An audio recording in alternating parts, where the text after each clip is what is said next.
بسم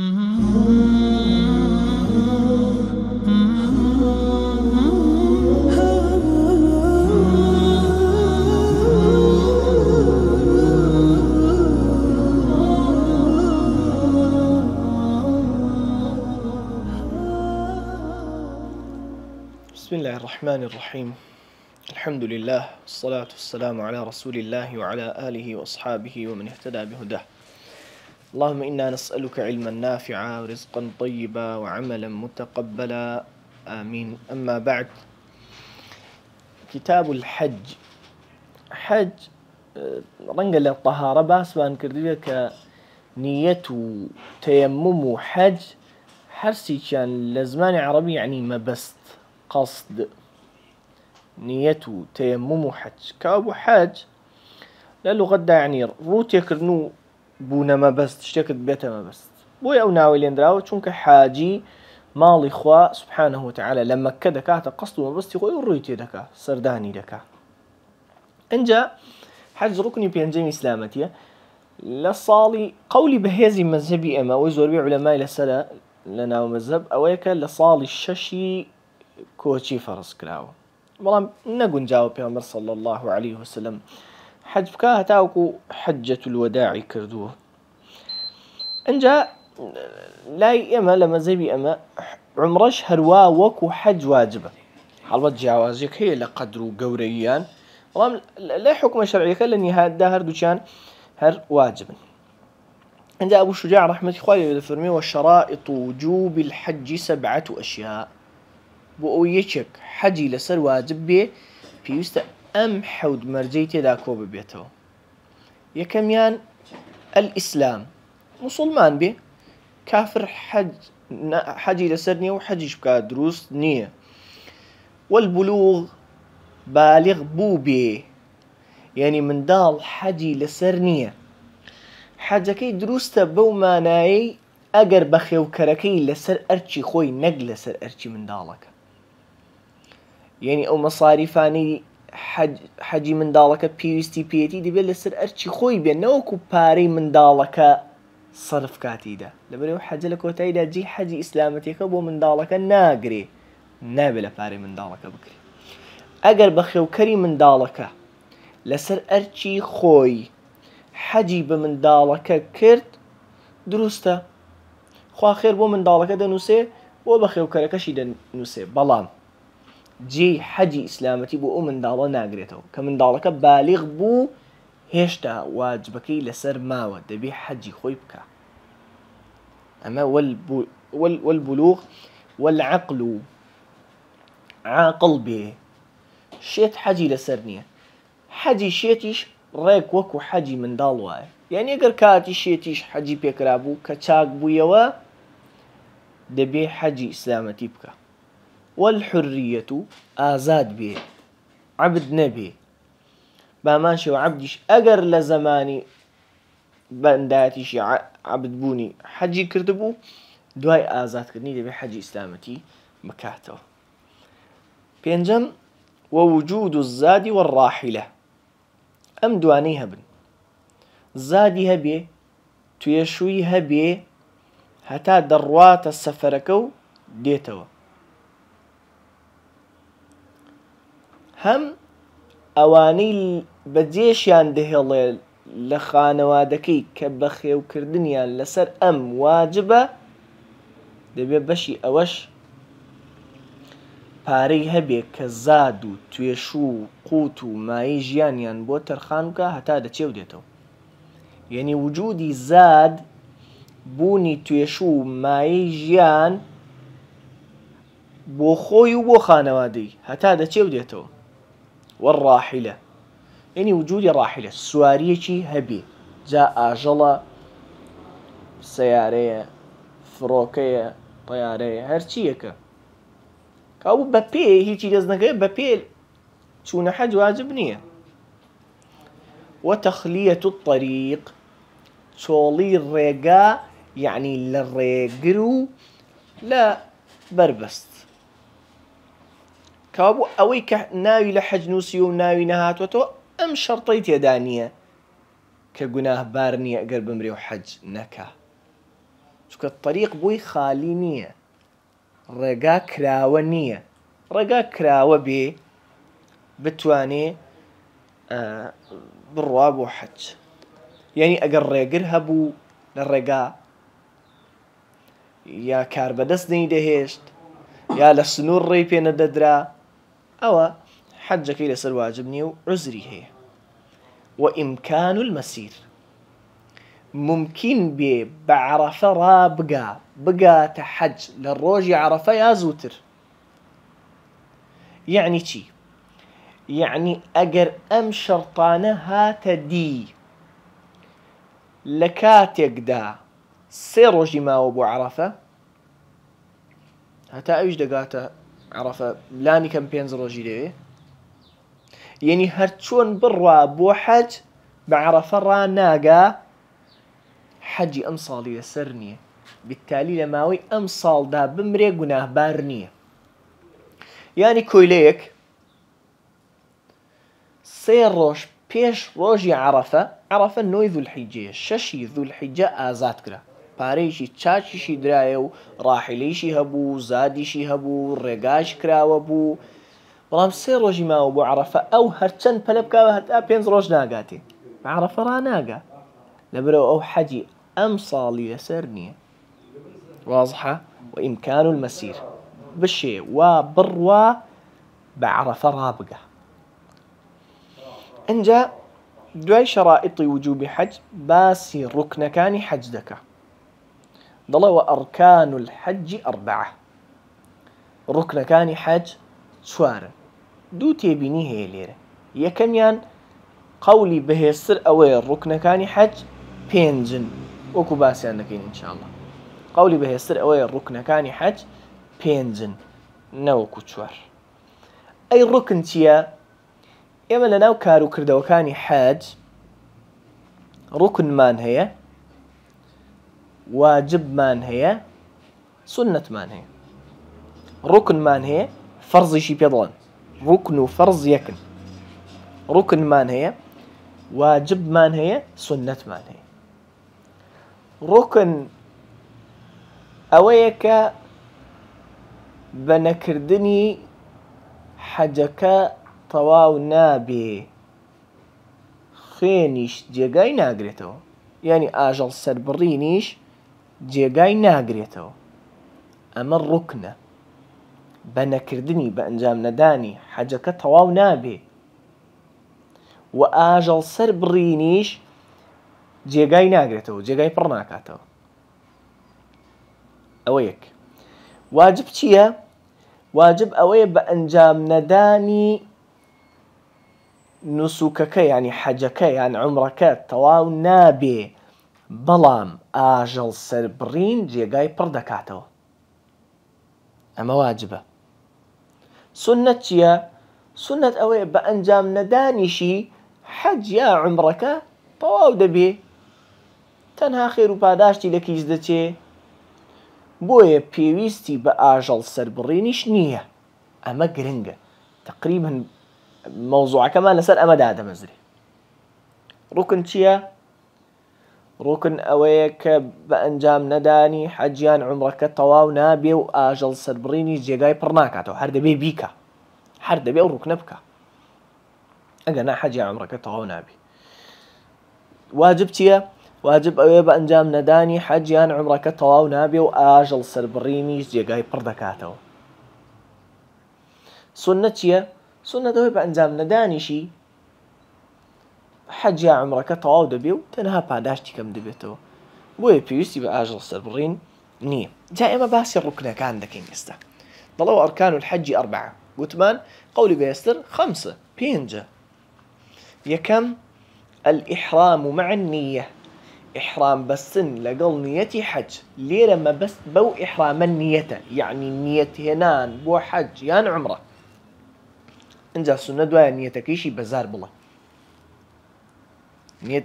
نیەتەکەی لبیک اللهم حجة مثلا، لبيك اللهم عمرة. الإحرام مع النية، كوابو ركنك كامية، ركنك النيتكية كبدل بيهني. سنتيش زار يارمتي ضل بتاع اینجا لە پێش ئیحرامەوە خۆشوردن و 2 ڕەکعەت سنەتن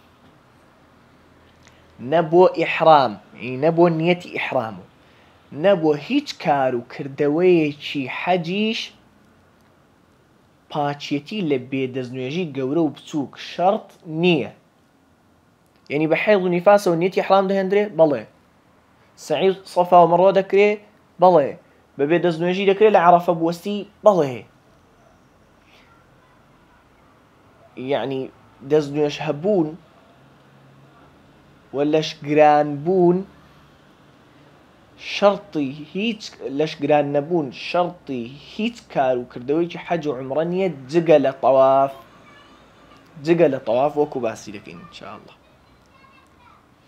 الإحرام مع النية والوقوف بعرفة ركني دوم وستان لعرفة. عرفة دەبینن ناوچەیەکە دەکەوێتە خۆرهەڵاتی مەککەوە. کاتی وەستانی عەرەفە لە دوای نیوەڕۆی ڕۆژی عەرەفەوە دەست پێ دەکا. یعنی لە دوای نوێژی نیوەڕۆی نۆی ذولحیجەوە، نۆی مانجی ذولحیجەوە دەست پێ دەکا هەتا کەی بواری دەمێنێ، هەتا نوێژی بەیانی ڕۆژی جەژن، یعنی ڕۆژی سبەی تا نوێژی بەیانی ئەو کاتە کاتی دەمێنێ. لەو مەسافەیە کەمێک لە خاچی عەرەفە نەک بەسەر گردەکەوە شەر نییە، سنووری عەرەفە دیاری کراوە، کەمێک لە خاچی عەرەفە بوەستێ ڕوکنەکە دێتە دی. هەرچەند باش وایە زۆر لەوێ بمێنێتەوە بۆ زیکر و دوعا، باش وایە دوای خۆر هەڵاتن بەجێ بهێڵێ، کەوابوو کاتەکە لە دوای نیوەڕۆ دەست پێ دەکا. یعنی سەعات 9 بەیانی هات وەستا تا سەعات 10 بەیانی و بەجێ هێشت، ڕوکنەکەی جێبەجێ نەکردو چونکە کاتی ڕوکنەکە نەهات بوو، وتمان لە دوای نیوەڕۆ دەست پێ دەکا. ئەنجا سوننە دوای ئەو ڕۆژە نوێژی عەسر و نیوەڕۆ بە جەمع و تەقدیم، یعنی عەسر بێنێتە لای نیوەڕۆ لەوێ بیکا لە عەرەفە، و نوێژی ئێوارە و عیشا بە جەمع و تەخیر بکە لە مزدەلیفە بیکا، وەکو إن شاء الله لە مزدەلیفە باسی دەکەین. والوقوف بعرفة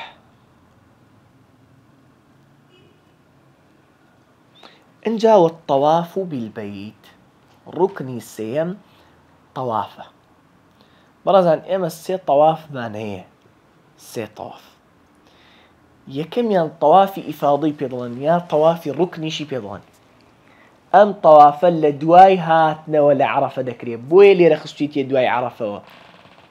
ئەم تەوافە کە لە ڕوکنەکان ژماردوومانە، ڕوکنە بە نەکردنی حەج تەواو نابێ و هەر دەبێ بکرێ، دەبێت لە دوای تەواف بێ، بۆیە پێ دەڵێن تەوافی ئیفاضە، چونکە لە دوای ئیفاضە و گەڕانەوە لە عەرەفەوە دەکرێت، وەکو وتم تەوافی ڕوکنیشی پێ دەڵێن. تەوافی دووەم تەوافی قودومە.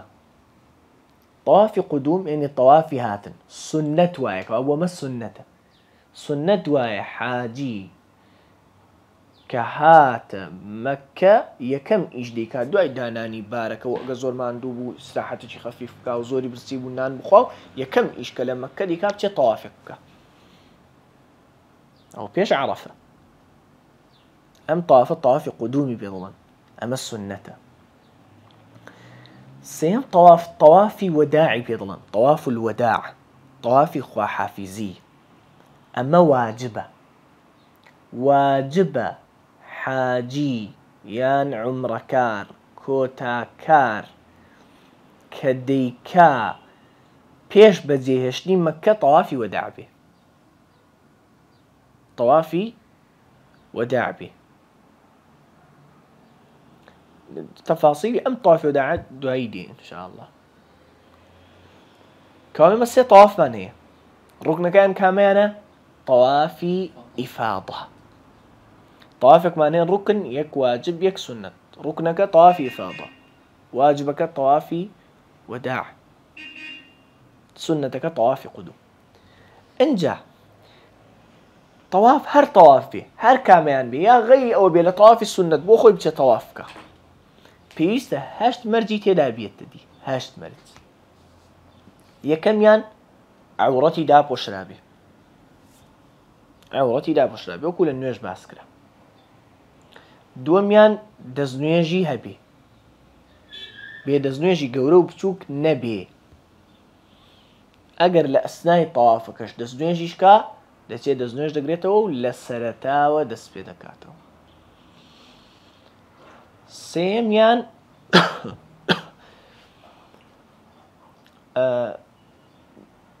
بەرەو پێشەوە بڕوا و کەعبە بکێتە دەستی چەپیەوە بەرەو پێشەوە بڕوا و کەعبە بکەوێتە دەستی چەپیەوە لەبەرەوە ئەو طابقە نوێیە ئەو قاتە نوێی کە لە مەطاف دروست کراوە لەوێ هەندێک سیارەی بۆ تەرخان کراوە بۆ ئەوانەی توانایان نییە کە بە پێ تەواف بکەن دەچنە ئەو طابقی سێمە لەوێ سیارەکان وا دایان نابوو کورسی بەرامبەر یەکیان هەبوو ئەوەی ئەوها ڕووی لە پێشەوەی سیارەکەیە تەواو بیت لێرێتی بەرەو پێشەوە دەڕاو دەکەوێتە دەستی چەپ بەڵام ئەوەی ڕووی لە پشتەوەی سیارەکەیە یعنی سیارەکە بەرەو کوێ دەڕاو پشتی لەوەیە بیت دەکەوێتە دەستی ڕاستیەوە عولەما زوو تەدەخولیان گوتیان ئاگاتان لێبێ ئەوە هەڵەیەوە چاک بکەن نابێ کورسیانە لێ بن یعنی ئەو دانێ بەرەو پێشەوە دەڕاو لەبەرەوەی سیارەکە بەرەو پێشەوە دەڕاو بەڵام دەبێ لە کاتی تەواف ئەو بەرەو پێشەوە بڕوا و بیتش بکەوێتە دەستی چەپیەوە چوارەمیان تەواف دەبێ لە حەجەڕ ئەسوەدەوە دەست پێ بکە چونکە دەزانن لەبەرەوەی شکڵی کەعبە شەش پاڵووە هەر ئەسڵەن بۆیە پێڵێن کەعبە دەبرێ مکعبە ئەو شکڵەیە بالتالی چوار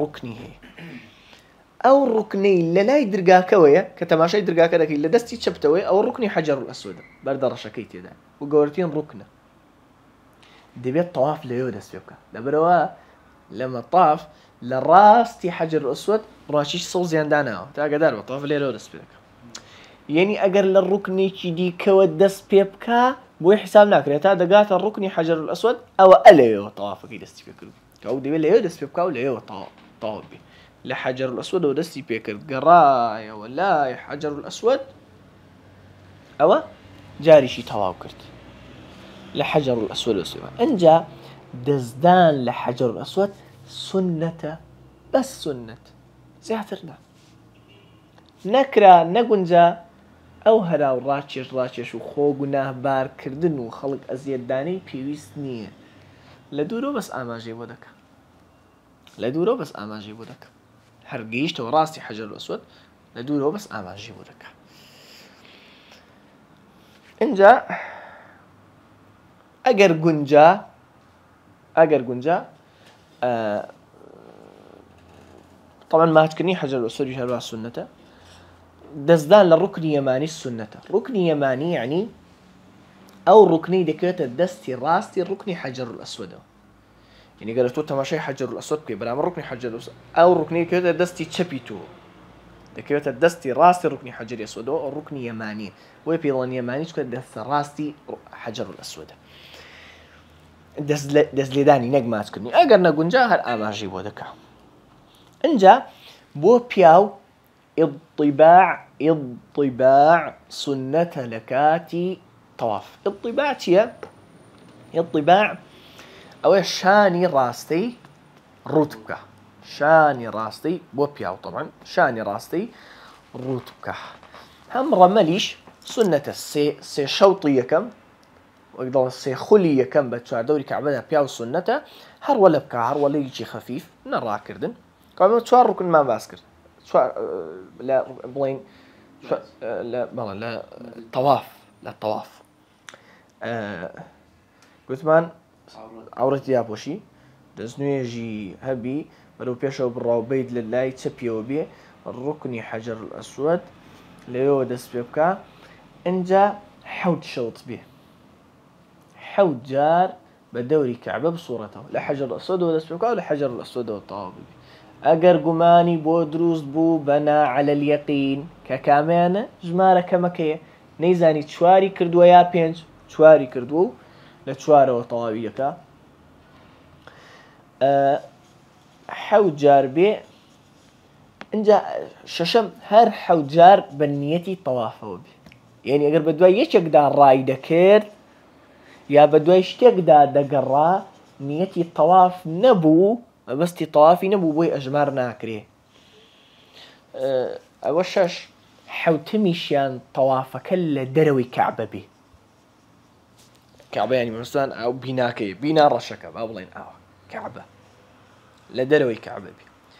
اینجا ئەو نیوە دیوارە نزمەی لم لاوي كعبة هيا أما حجري إسماعيلي بيضلن يعني حطيمي بيضلن أمش بشي كعبية كابو نابل لو كليني لبيني بيناك وني والديوارة كدا هي لو كلينا وبلا قد بر لي الدم ليو بخليته سفوقوا ناو كعبة بخليته ليو بدروي أو ني والديوارة ستا بخليته طوافك للدروي كعبة هشتم لناو مزقوتك دابي قينا مزقوتك تشن قورك راوة ناو مزقوتي حرام بي طوافك نقل لناو شاري مكة ببايسكل مثلا بصورته ونيتي طواف بينه مثلا نا دبل لناو مزقوتك بي طوافك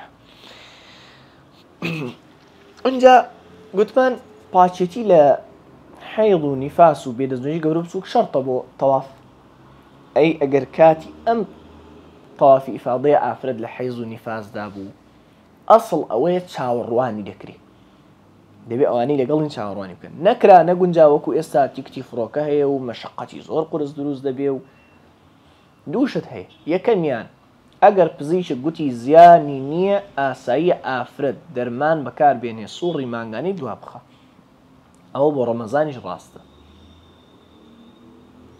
أجر أوي نكرت بو قولي شافعي وقولي مالكي كان قول الشيخ مذهب الإمام أحمد رفتار دكاكا أو روجاني خوين نابيني باهشتا لسوري مانغانش باق نبو بيتوا بتواوي والله روجاني كخوين نابيني ما باتشتي بو حساب دكري ودتواني لو روجانا دا طوافك يبكا ركني توارم والسعي بين الصفا والمروة عبي ونديان بيكوي سعي صفا ومروش هاتو شوي نيوان الصفا ومروش دبين لدواي طوافك وبكري شرنيها طوافي فاضي بي بلان دبلا يعني اولي يلا وقتي مو سعي صفا ومروه يكسر شتيواني دبي سعي صفا ومروه لبيش هو طوافك هبي او معنى اوني هر طوافي شتهبو دبي بتي بو سعي صفا ومروه نا اوانيه عكسك رازنيه مرزنيه لدواي هم طوافك سعي صفا ومروه هبي بلان دبي لبيش سعي صفا ومروه طواف هبي باشا أصل لم سعي بين صفا ومروة ركنة أوين لدواي طواف الركنة كوبي لدواي طوافي فاضوبي بلان أجر طوافي قدومي كرت طاهر ها يعني هاتا مكة طوافي قدومي كرت شو سعي صفا ومروة كرت سعي صفا ومروة ركنك طوابا بالركنك دكي لتواني دواي هاتنا ولا عرفة طوافي فاضبك سعي صفا ومروة كينك كوابو سعي صفا ومروة سيمرجي هي يكميان لصفا ودس بيبكا لصفا ودس بيبكا دوميان حوت جاربي انجا لصفا وبشتا برو جاريكا لما رو بيتا والصفا دو لصفا وبشتا مرة سي لما رو بيتا والصفا شوار نك لصفا وبشتا مرة بيتا وجاريك بي نا ودو جاره الصفا بشتا مرو جارك لما رو بيت الصفا اودو حو جاربي سيمشان قلت من طوافي تشيل بيشوا هبي انجا لو مسافه دياري كراوه بما خطي صوزي اللي دراونيا يا قلوبي صوزي راس دان دراو لوي سنه دوا بياو با هرولا الريبكا أما شوار ركن بينجم ركن سەرتاشین یا قشکردکردنەوەیە بۆ پیا و بۆ ئافرەت. سەرتاشین یا قشکردکردنەوە، بەڵام سەرتاشین یعنی سفرکردنی بۆ پیا و باشترە و کورتکردنەوەی بۆ ئافرەت باشترە، چونکە ئافرەت مەکروهە سەری سفر بکا مەگەر لەبەر پێویستی نەبێ. کەوابوو سەر سفرکردن یا کورتکردنەوە ئەگەر 3 تاڵیشی لێ بگرێتەوە بە 3 تاڵ بە کورتکردنەوەی 3 تاڵ ڕوکنەکە دێتە دی. 3 تاڵ لە قژی بگرێ کورتی بکاتەوە مەقەسیشیدا ڕوکنەکە دێتە دی. اینجا وأركان العمرة 3 ڕوکنەکانی عومرە سیانە. ڕوکنەکانی عومرە سیانە یعنی بەم سیانە عومرە تەواو دەبێت. الإحرام إحرام دەبەستێ، والطواف طواف دەکا، بدۆیدا والسعي سعي صفا ومروة دەکا، طبعا بحلق وتقصير دەبێتە 4 والحلق أو التقصير. سەرتاشین یا کورتکردنەوە في أحد القولين أو لا قول يقدا أوش قول بهێزەکەی أو قول بهێزەکەی مذهبك حلق وتقصير، حلق يعني تقصير، سەرتاشین یا کورتکردنەوە ڕوکنە لە حەج و لە عمرە داکابوو. عمرە وين وستان لە عەرەفەی تێدا نییە، وستان لە عەرەفە و ڕەمی جیمار و شێطان ڕەجمکردن و ئەوانەی تێدا نییە. ئەمە ڕوکنەکان. اینجا دەڵێ وواجبات الحج غير الأركان، واجبەکانی حەج یعنی ئەوانەی کە بە نەکردنیان حەج و عومرە تەواو نابێ بەڵام ئاژەڵ سەربڕین جێگان پڕ دەکاتەوە. 3 أشياء، 3 شتە لەسەر قەولی بەهێزتر، لەسەر قەولی معتەمەدی مەذهب 5 شتە نەک 3. یەکەم دەڵێ الإحرام من الميقات، إحرام بەستنە لە شوێنی دیاریکراو، لە شوێنی دیاریکراو. حکمی ئیحرام بەستن چییە؟ یعنی نیەتهێنان بە ئیحرام ڕوکنە، بەس ئیحرام لەو جێگایە دیاریکراوانە واجبە. واجبە یعنی کەوابوو میقات لە ڕاستیە میقاتی زەمانی هەیە، کاتیش هەیە، میقاتی مەکانیش هەیە، شوێنیش هەیە. جا باش ئاگاتان لی بێ. میقاتی زەمانی کاتی ئیحرام بەستن بە حەج کەیە؟ 3 مانگ: شەوال، ذوالقەعدە، ذوالحیجە. یعنی ئیحرام بەستن بە حەج دەبێت لە ناو یەکێ لەو 3 مانگانەدا بێ. ئەوەی خوا دەفەرموێ جل جەلاله الحەج ئەشهور معلومات، هێندێک مانجی دیاریکراوە. کەوابوو دەشێ لە ڕەمەزانەوە بچێ بڵێ ئەم ساڵ ئینشاءڵڵا خوا بنسیم کە حەج دەکەم، لە ئێساوە ئیحرامم بۆ بەستووە نابێشتیوە. ئەوە ئیحرامی زەمانی حەج. ئەمە ئیحرامی زەمانی عومرەوان نییە. عومرە لە 12 مانجی ساڵدا دەکرێت بەردەوام، هەموو کات عومرە دەکرێت. ئەی ئیحرامی مەکانی لە چ جێگایەکەوە ئیحرام ببەستم؟ لەم جێهانەوە ئیحرام بەستم واجبە. یعنی کە ئەم جێگانەم تێپەڕاند دەبێ بگەڕێمەوە بۆی لەوێ ئیحرام ببەستم. نەکرا بگەڕێمەوە بۆی یعنی ئەمن لە جێگای دیاریکرا و ئیحرامم نەبەستووە، یعنی واجبێکم نەکردووە، یعنی خوێنم دەکەوێتە سەر. خوێنەکە چیە؟ دوای ئینشاءڵڵا باسی دەکەین. واضحە؟ ئیحرامی مەکانی چییە؟ ئەم منطقانەیە، ئەم جێگایانەی ئەوەی لە مەدینەوە دێ، لە لای مەدینەوە داخڵ دەبێ لە ذوالحولەیفە کە لە هەموویان دوورترە. ذوالحولەیفە لە هەموو میقاتەکانی کە لە مەککەوە دوورترە، زۆر دوورە. و ذوالحولەیفە لە مەدینەوە نزیکە، لە مەدینەوە نزیکتر. ئێستا ئەوەی ئەبیار عەلی پێ دەڵێن. ئێستا ذوالحولەیفە ئەوجا ئێستا لەبەرەوەی زۆربەی هەر زۆری خەڵک سەرتا دەچن بۆ مەدینە، لێوە دەچنە مەککە، زۆربەی هەر زۆری خەڵک لە ئەبیار عەلی لە ذوالحولەیفە ئیحرام دەبەست. ئەوەی لە مەدینەوە بێت ذوالحولەیفە. ئەوەی لە شام و یعنی لە سووریا و فلسطين و ئەوانەوە بێ ئەوە جوحفە ئەوەی لە یەمەنەوە بێ یەلەملەم ئەوە ناوی جێگاکەیە و ئەوەی لە نەجدەوە بێ ینی لە سەر و مەککە و مەدینەوە لە نەجدەوە بێ لە لای سەحراکەوە ینی تۆ لە خەریتە تەماشای مەککە بکە ئەوەی لە باکووری خۆرهەڵاتەوە بێ لەوە بێ ئەوە لە قەڕن المەنازل ئەوەی لە عێراق و لەو منطقانەوە بێ لە ذات عرق ئەی بۆ ئێمە لە ذات عرق ئیحرام نابەستین لە برێوە یەکەم جار دەچینە مەدینە و لەوێەوە لە لای مەدینەوە داخڵی مەککە دەبین بۆ لە ذو الحولیفە ئیحرام دەبەستین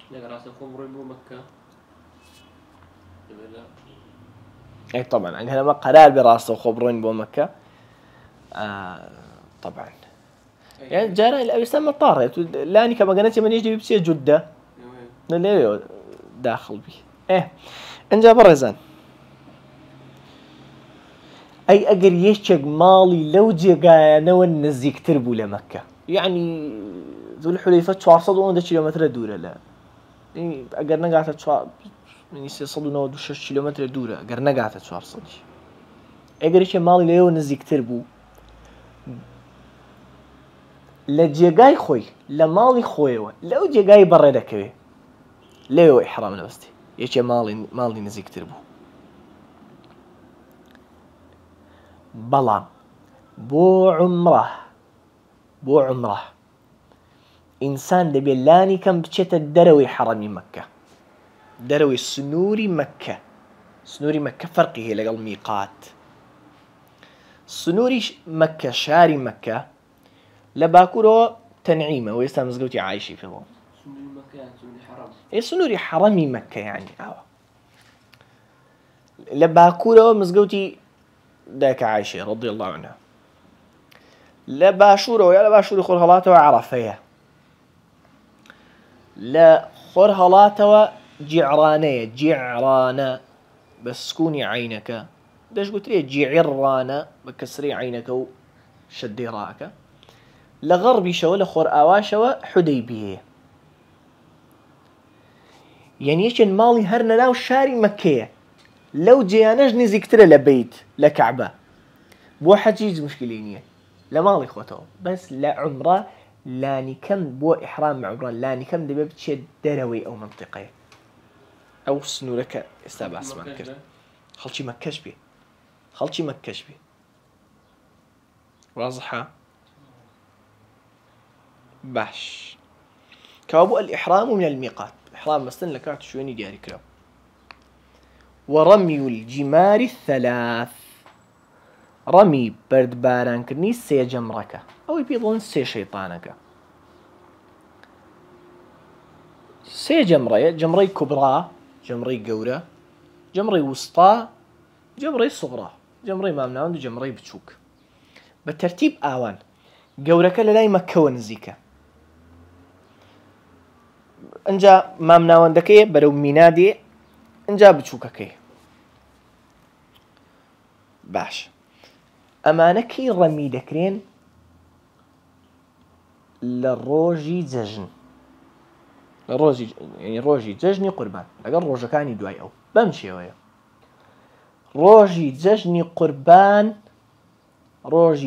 قربان بس جمري كبرى رجبنك بس خوي لمينا دروات كوتاي سنوري مينا او جمري لهميان نزيكتري لمكة جمري كبرى جمرة قورك رجبنك بحود برت لقل هر هلداني هر بردك الله بردك بردكان باهن ديدن كنوچك بن باشا روجي دواي اوا كذا روجي يكمي دواي ججني قربان يا زيد الحجة هر سي جمرة رجمنك رام لبچوكو بيدادي اقاتان لي لبچوكو بيدادي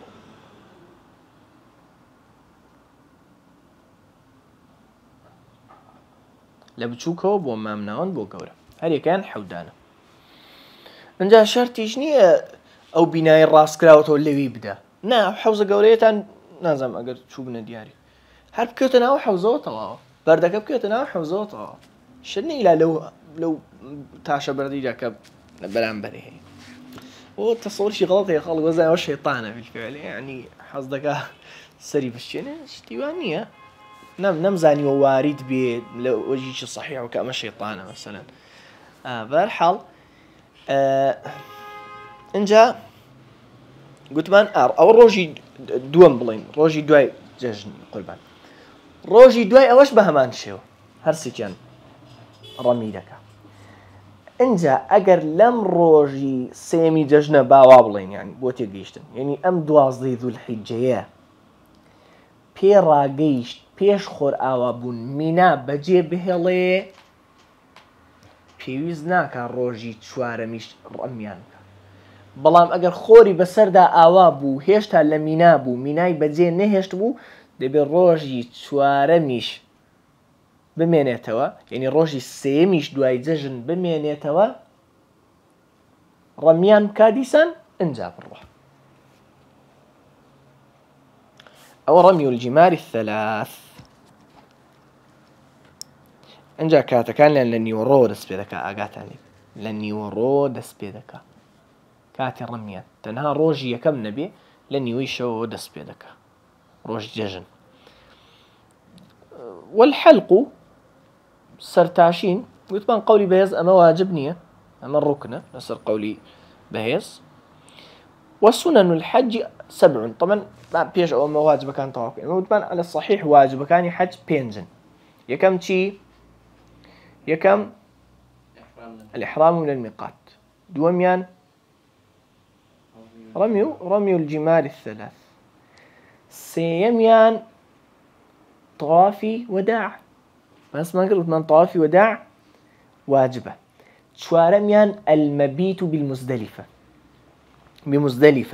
بمزدلفة ببي ألف ما شومانە ولا مزدلفة كي برزان حاجی کە لە عەرەفە هاتەوە ئێواران بینی وتانە تەلەڤیزۆن نیشانیان دەدەن دەڵێن حاجیانی ماڵی خوا بەرەو مزدەلیفە بەڕێکەوتن، پڕا و خەڵکە هەمووی دێتەوە. ئەو شەوە حاجی لە مزدەلیفە دەبێت، ئەو شەوەی بۆ بەیانی جەژنی قوربانە، ڕۆژەکە ڕۆژی عەرەفە بووە. کابوور بەبیرتانە گوتم نوێژی ئێوارە و عیشا تاخیر دەکا، لە کاتی عیشا لە مزدەلیفە دەیکا. ئەو شەوەی بۆ بەیانی جەژنی قوربانە حاجی لەکوێ دەبێ؟ لە مزدەلیفە. ئەوەیە کە دەڵێن المەبیت بمزدەلیفە، شەومانەوە لە مزدەلیفە. واجبی پێنجەم المەبیت بمینا، مانەوەیە لە مینا. چ ڕۆژ چ شەو، یعنی مەبیت یعنی شەومانەوە. شەوی نۆ لە سەردە لەکوێ بووە؟ شەوی نۆ لە سەردە یعنی شەوی بۆ بەیانی جەژنی قوربانە لە مزدەلیفە بوو. شەوی دە لەسەر 11 و 11 لەسەر 12 لە مینا دەمێنێتەوە. دە لەسەر 11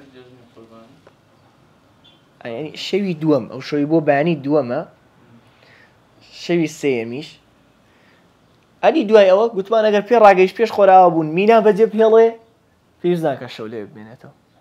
ناخۆر ئاو بوو هەر لە مینا بوو دەیە شەوی سێمیش دیسان لێ بمێنێتەوە و ئەنجا مینا بەجێ پێڵێ. ئەوە شەومانەوە لە مینا. ئەمە 5 واجبەکەی حەج. ئەنجا دەڵێ وسنن الحج 7، سنەتەکانی حەج 7 دانن.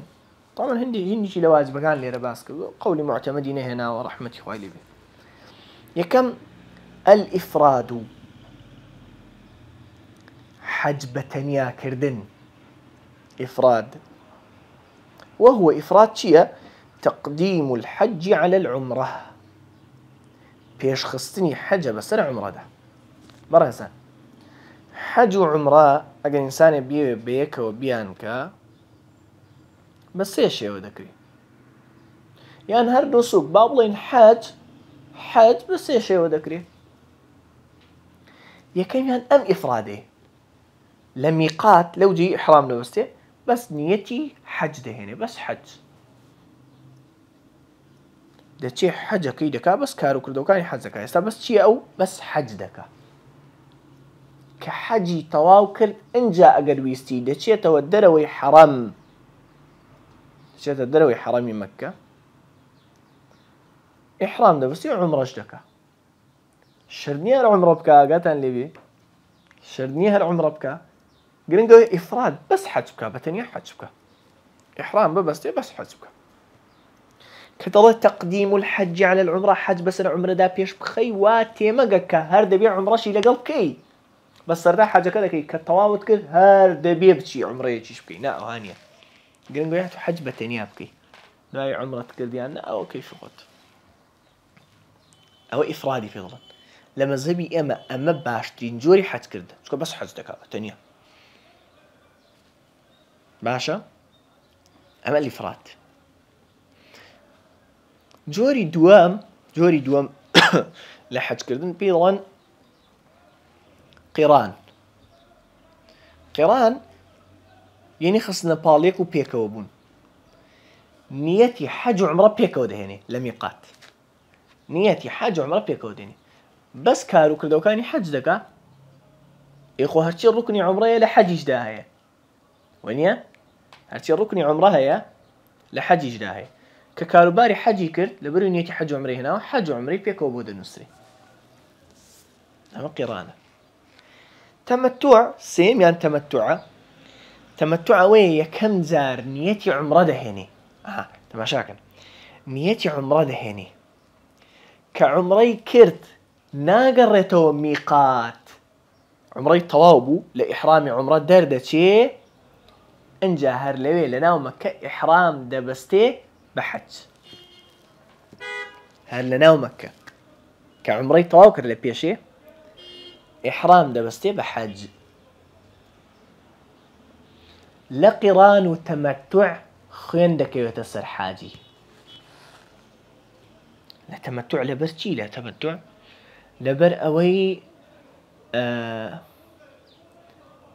إحرامي بحج بس لم يقالنا هل لنا ومكة أو بو عمرة أو إحرامي عمركي لا ميقات بس دواي هاد عمركي كرت لنا ومكة بو لنا ومكة إحرامي حاجكي بس كايسر لما يقرأ أو بو ميقات وتي باخر منك السرد اسمه ميقات لا إحرامي حج بسم يو إفراد فبتو إفراد شيو ميقات بس إحرام بحج بس إفراد كابولا تمتع قران لتمتع قران خندك يتا سر حاجي إفراد لها ميان باشترا أو السنة كأبو السنة دو يبقى إفراد بك دو يبقى التلبية لبيك اللهم لبيك كردن كاتكي لكي ودس بلكا لإحرام بس نوا هتاكي هتا دس برمي جمري كبرى لك الروجي تجن